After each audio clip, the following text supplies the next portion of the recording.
Exorcist. Demons. Possession. We are used to seeing and hearing stories about demonic possession. But have you ever heard the most terrifying story of demonic possession in America? Well, if not, you need to watch this.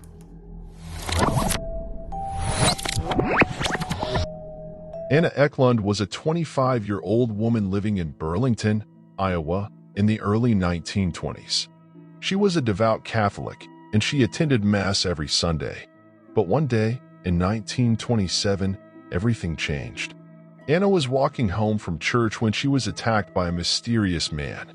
He knocked her to the ground and held her down while he whispered strange things in her ear. When he let go of her, Anna ran all the way home, terrified. From that day on, Anna's behavior began to change. She became withdrawn and irritable, and she often spoke in tongues. Her parents were worried about her, so they took her to see a doctor. But the doctor couldn't find anything wrong with her. Finally, Anna's parents decided to take her to see a priest. The priest suspected that Anna was possessed by a demon, so he performed an exorcism. But the exorcism didn't work. In fact, it made Anna's condition worse. Anna became increasingly violent. She would throw things, break furniture, and even attack her own parents. She also started to speak in a deep, guttural voice. One night, Anna's parents were woken up by a loud noise coming from her bedroom. They rushed in to find her standing in the corner of the room, levitating about a foot above the ground. Her eyes were rolled back in her head, and she was speaking in a strange language. Anna's parents were terrified. They didn't know what to do. They called the priest again, but he was out of town, so they decided to take Anna to the hospital. The doctors at the hospital didn't know what to do with Anna either. They had never seen anything like her before. They tried to sedate her, but nothing worked. Anna stayed in the hospital for several weeks. During that time, she underwent a series of tests and examinations, but the doctors couldn't find anything wrong with her. Finally, the doctors decided to release Anna from the hospital, but they warned her parents that she was still dangerous.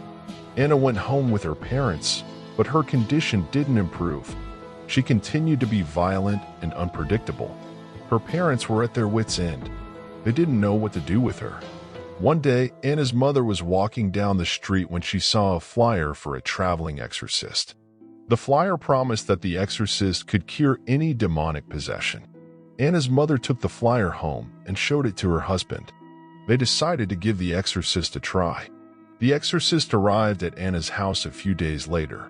He was a tall, imposing man with a deep voice. He examined Anna and then began the exorcism. The exorcism lasted for several hours. Anna screamed and cursed throughout the entire ordeal. But eventually, the exorcist was able to cast out the demon. Anna was finally free. She returned to her normal life and never had any more problems with demonic possession. The story of Anna Ecklund is one of the most terrifying cases of demonic possession in American history.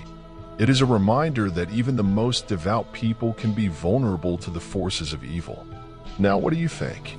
Subscribe and follow for more.